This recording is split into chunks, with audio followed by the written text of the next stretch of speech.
तीसरी बार सरकार बननी तय है। हम सभी जनता जनार्दन के बहुत आभारी हैं। देशवासियों ने भाजपा पर, एनडीए पर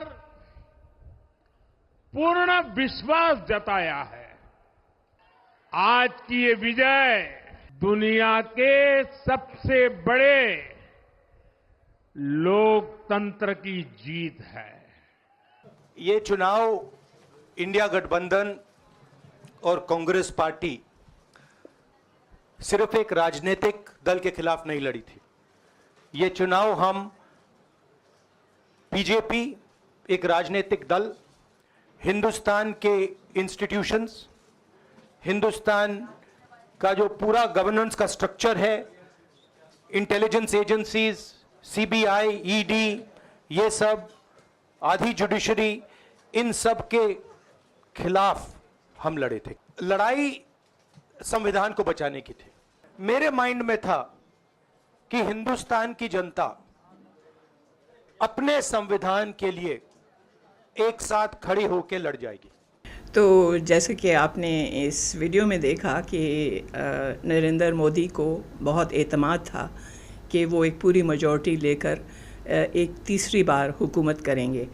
लेकिन जैसे कि नताइज से नज़र आया कि हिज़्ब मुखालिफ ने कुछ ज़्यादा ही सीटें ले लीं और अब हालांकि मोदी सरकार बनाने जा रही है हफ्ते के रोज़, लेकिन ग़ालिबन जिस तरह की इत्तेहाद उन्हें करना पड़ेगा उसकी वजह से नज़र आ रहा है कि वो पहले के मुकाबले में बहुत ज़्यादा कमज़ोर होंगे। इस मौजू पर बात करने के लिए हमें नई दिल्ली से प्रोफेसर मनोरंजन मोहंती ने ज्वाइन किया है। इनका ताल्लुक़ काउंसिल फॉर सोशल डेवलपमेंट से है और ये पढ़ाते रहे हैं नई दिल्ली में। प्रोफेसर मोहंती, बहुत शुक्रिया कि आपने हमें इस अहम मौजू पर ज्वाइन किया। और जैसे कि हम सब तवक्को कर रहे थे पाकिस्तान में कि मोदी सरकार फिर से एक तीसरे बार बड़ी मजबूती से आ जाएंगे, लेकिन अब नज़र आता है कि जिस तरह के इत्तेहाद उन्हें करना पड़ रहा है, क्योंकि ग़ालिबन उन्हें सिर्फ 240 वोट्स मिले और 400 की जब तवक्को की जाए तो जाहिर है ये उनके लिए एक धचका था। तो आप बताएं कि जब नई हुकूमत बनेगी उससे आप क्या तवक्को करते हैं, वो किस हद तक अपना कारोबार आगे बढ़ा सकेगी? देखिए, इनका जो विक्ट्री स्पीच आपने सुना, उसमें एनडीए का मेजॉरिटी का जिक्र हुआ, बीजेपी का मेजॉरिटी नहीं। बीजेपी जो 303 थी लास्ट टाइम 2019 में, अभी 240 है और 272 है मेजॉरिटी होने का। मेजॉरिटी से 32 कम है। तो ये एनडीए का मेजॉरिटी के बाद उन्होंने किया। एनडीए का जरूर मेजॉरिटी है 294, that means 22 more than the majority. इसका अर्थ ये है कि एनडीए का जो बाकी जो दल हैं, खासतौर पे जेडीयू और तेलुगु देशम आंध्र प्रदेश का चंद्रबाबू नायडू का नेतृत्व में, और जेडीयू नीतीश कुमार का नेतृत्व में बिहार का, ये दोनों का मेन सपोर्ट से, और कुछ छोटे दल हैं जिन दलों को बीजेपी मोदी जी ने तोड़ के टुकड़ा किया था, शिवसेना और एनसीपी महाराष्ट्र में, उनका भी पराजय हुआ है। लेकिन जो और कुछ सीट उनको मिला है, उनका सपोर्ट में ये चलेंगे। तो पहला चीज ये देखना चाहिए कि ये एक मजबूत सरकार नहीं होगा और इसका बहुत सारे इम्प्लीकेशंस है। सबसे बड़ा इम्प्लीकेशन लीडरशिप का ऊपर। आज तक गुजरात चीफ मिनिस्टर होते हुए या ये 10 साल प्रधानमंत्री होते हुए वो कभी कोalition गवर्नमेंट लीड नहीं किए हैं नरेंद्र मोदी जी। हर वक्त उनके पास अपने पार्टी के मेजॉरिटी था। तो ये जो कोalition गवर्नमेंट का सिचुएशन अभी आया है, तो इसको कैसा वो निभाएंगे? बिल्कुल। आप जानते हैं कि उनका जो एक इत्तेहादी है ग्रुप जनता दल, ग़ालिबन वो भी बीच में घूमते फिरते रहते हैं, कभी एक तरफ तो कभी दूसरी तरफ।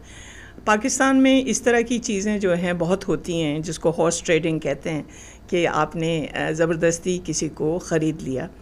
क्या इस वक्त जो ऑपोजिशन की पार्टियां हैं जिनका इत्तेहाद इंडिया के नाम से है, आपके ख़्याल में ये कोशिश करेंगी कि बीजेपी के इत्तेहादियों को तोड़ें और अपनी तरफ उनको खींचें? ये भी आप फोर्सी करते हैं कि ये होगा? उनका जो बयान आया है उससे लगता है कि वो कोशिश करते रहेंगे और ये संभव भी है, क्योंकि जो जनता दल का आपने जिक्र किया नीतीश कुमार जी का, बिहार का, उनको बोलते हैं जनता दल यूनाइटेड, JDU, क्योंकि एक जनता दल सेकुलर भी है जो मोदी के साथ आए हैं कर्नाटक में देवेगौड़ा का नेतृत्व में, उनका भी कुछ MPs इनके साथ हैं। तो खासतौर पे ये जो JDU जिनका 12 या कुछ ऐसा है MPs हैं, 12 या 16 सिग्निफिकेंट नंबर। JDU का कितना MP है देख लीजिएगा। तो वो अभी कुछ महीने पहले वो इंडिया गठबंधन के साथ थे और उन्होंने ही कुछ 9 महीने पहले इनिशिएटिव लेके सबको बुला के एक एंटी बीजेपी कोalition किया था, शुरू किया था पटना में। उन्हीं का निमंत्रण में ये शुरू हुआ था। उसके बाद 2 मीटिंग भी वो ज्वाइन किया, बेंगलोर में और बॉम्बे में। लेकिन उसके बाद या 2 मीटिंग के बाद उन्होंने बदल दिया अपना राय। बोलते हैं कि उनको कन्वीनर या कोई लीडरशिप देना था, उनको नहीं मिला, ऐसा कुछ बोल के। तो ये संभव है क्योंकि वो 2 बार ऐसा कर चुके हैं। शुरू में थे वाजपेयी जी के साथ थे एनडीए में, उसके बाद यहाँ एनडीए में थे, उसके बाद आरजेडी के साथ चले गए एंटी एनडीए में बिहार में, और ये कुछ महीना पहले फिर एनडीए के साथ गए। तो इनका ये इतिहास है, तो ये कह सकते हैं। चंद्रबाबू नायडू एनडीए में थे और प्रतिवाद करके एनडीए से निकल गए थे, क्योंकि आंध्र प्रदेश को special status Andhra Pradesh state को स्पेशल स्टेटस नहीं दिया गया, इसी बात बोल के वो गए थे। लेकिन अभी 2 महीने पहले ही, इलेक्शन का 1 महीने पहले, उन्होंने एनडीए का साथ मिलके चुनाव लड़ा और खास बहुत अच्छा जीत हुआ उनका। तो जाहिर है इसके बहुत बड़े असरात होंगे पॉलिसीज़ पर, क्योंकि जैसे कि आप जानते हैं कि कांग्रेस पार्टी और राहुल गांधी राजीव गांधी के साहिबजादे, उन्होंने ये बातें की कि मोदी सरकार तो आइन को तब्दील करने की कोशिश कर रही है, और बल्कि जो इतलात हैं वो ये कि जो अफर्मेटिव एक्शन हैं, जो लोअर कास्ट के लोग हैं उनके ख़िलाफ़ भी बहुत कुछ फ़ैसले हो सकते थे, आइन तब्दील करके उनके हुकूक जो हैं वो मज़ीद सल्ब किए जा सकते थे। अब आपके ख़्याल में अगर ये पार्टियां उनको छोड़ जाएं या उनको ख़तरा हो कि ये पार्टियां उनको छोड़ जाएंगी, तो वो किस हद तक वो पॉलिसीज़ बनाने में कामयाब रहेंगे जो कि ग़ालिबन लोग पसंद नहीं करते? इस चुनाव में एक चीज एकदम स्पष्ट हुआ है कि रिजर्वेशन का जो हमारा व्यवस्था है संविधान में, कॉन्स्टिट्यूशन में, उसको रखना जरूरी है। और ये जो संविधान को लेके राहुल गांधी हर मीटिंग में दिखाया और बोले कि ये संविधान को रक्षा करने के लिए हम ये चुनाव लड़ रहे हैं, क्योंकि मोदी जी चाहते हैं कि ये संविधान को चेंज करेंगे। इसीलिए वो 400 पार का बात कर रहे थे कि हमको चाहिए 2/3 मेजोरिटी से ज्यादा, और रिजर्वेशन को हटा देंगे, क्योंकि आरएसएस खास तौर पे 5 साल पहले इनका जो आरएसएस लीडर, उन्होंने बोला था कि रिजर्वेशन टेम्पररी था, इसको परमानेंट क्यों कर रहे हैं। तो वो रिजर्वेशन के खिलाफ उनका मत है।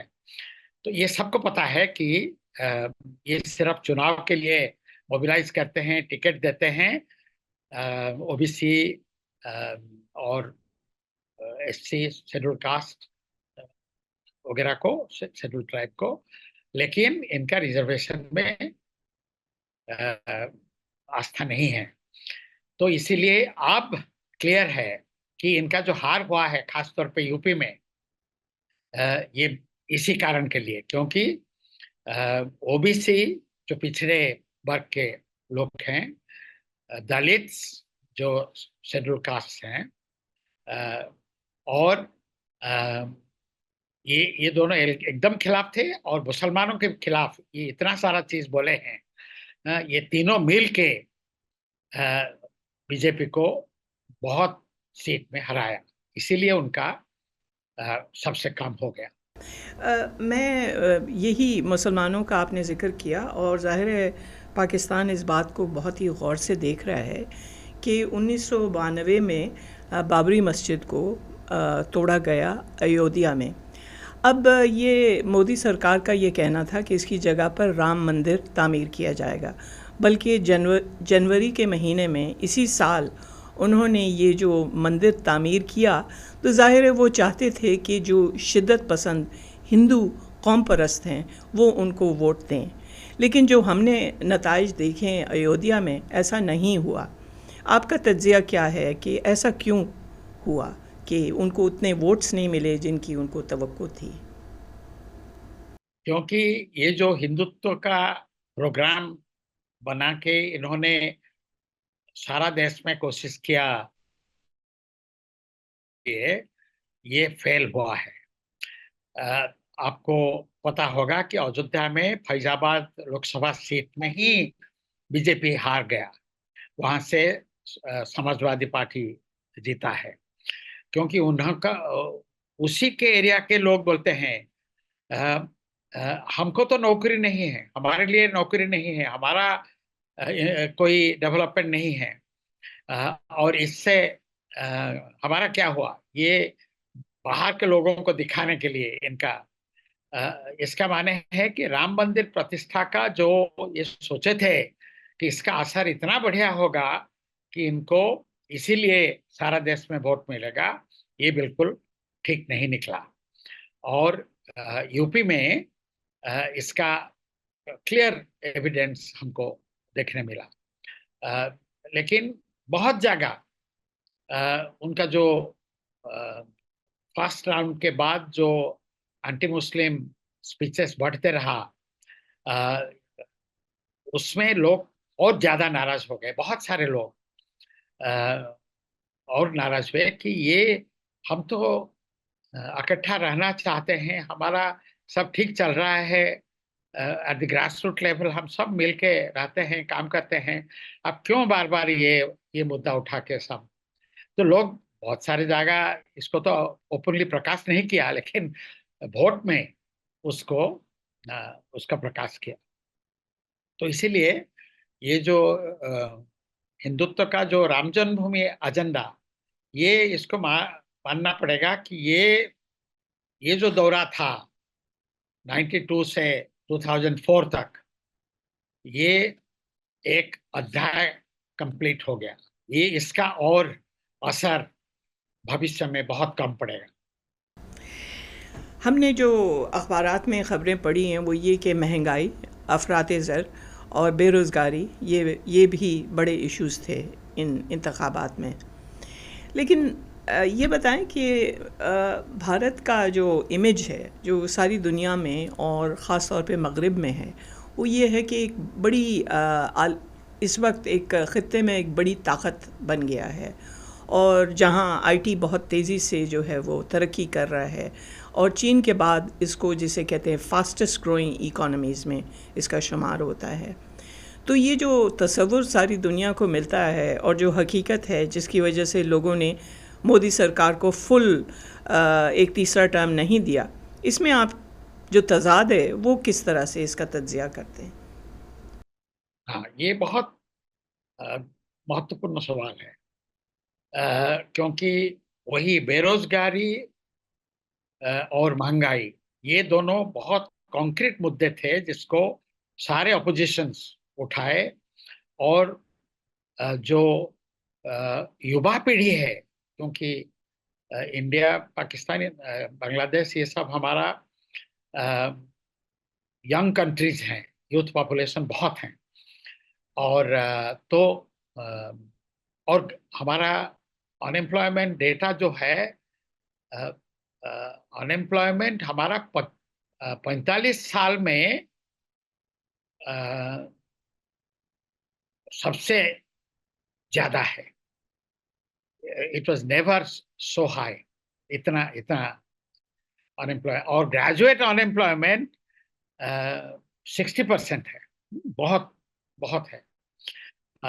तो बेरोजगारी और महंगाई, ये बहुत ज्यादा इसका असर पड़ा है बहुत जगह, खासतौर पे यूपी में पड़ा है, बहुत जगह पड़ा है, साउथ में भी। और लेकिन कुछ एनडीए सरकार से पहले भी अच्छा चलता था, अभी एनडीए सरकार में और अच्छा चला, क्योंकि इंटरनेशनल एनवायरनमेंट और जो मोमेंटम है, जैसा हमारा आईटी सेक्टर, वो तो 40 साल से बढ़ रहा है तेजी से, 30 साल से 40 साल से। सिमिलरली जो इन्वेस्टमेंट सब सेमीकंडक्टर वगैरह में हुआ है, उसका फल धीरे धीरे निकलेगा। तो एक्चुअली इंडिया का ग्रोथ रेट अभी पिछला 2 साल से चाइना से भी ज्यादा है, फास्टेस्ट ग्रोइंग इंडिया भी।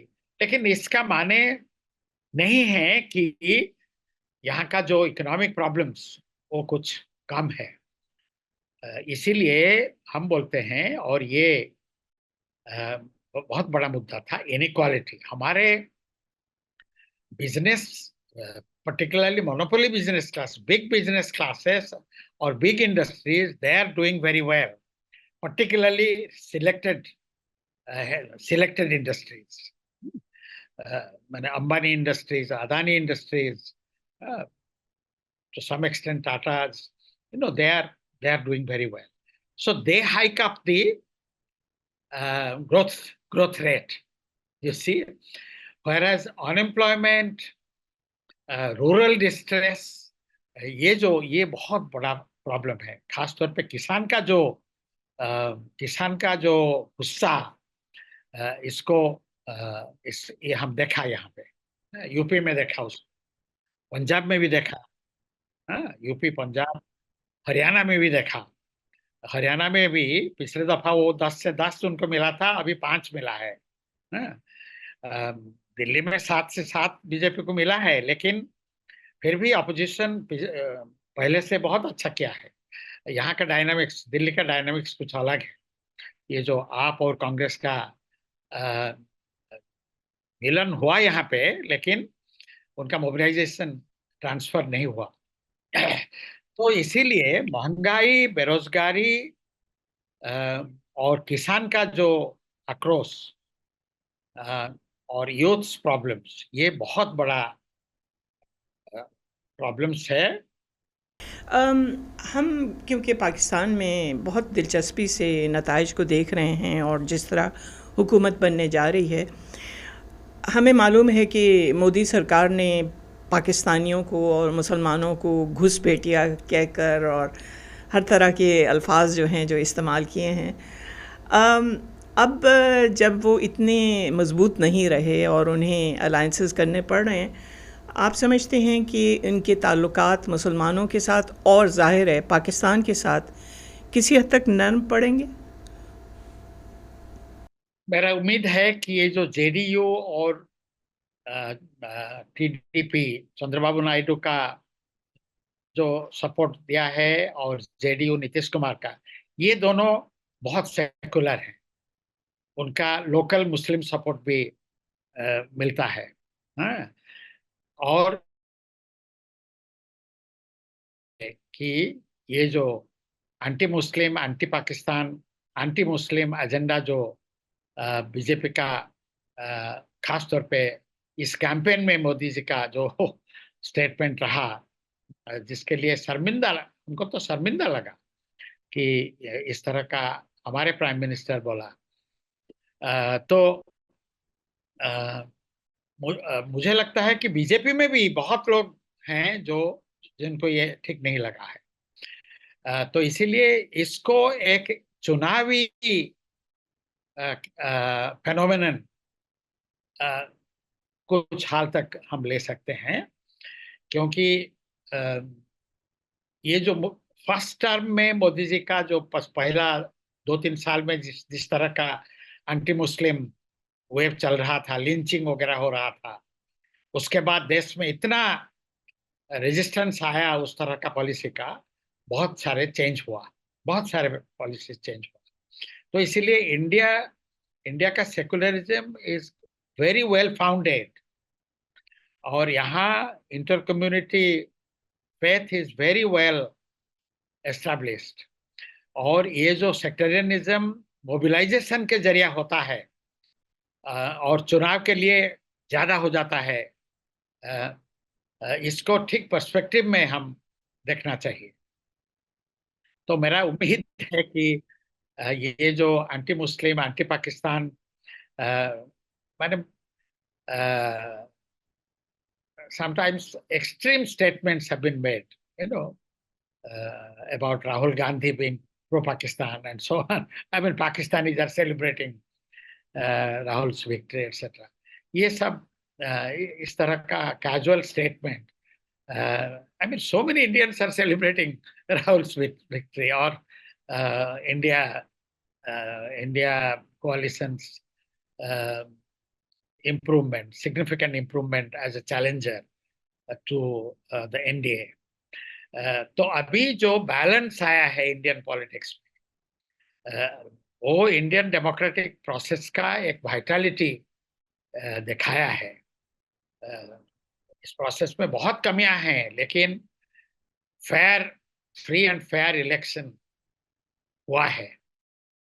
बहुत सारे क्वेश्चंस फिर भी है और इलेक्शन प्रोसेस का ऊपर, लेकिन on the whole it has been a really fair and free election, for which our election commission, उसके बारे में हमारा बहुत questions भी है, इसका composition वगैरह के बारे में। फिर भी because of very alert public opinion and competitive party system and very vibrant civil society mobilization, it has been possible to arrest the Hindutva authoritarian waves.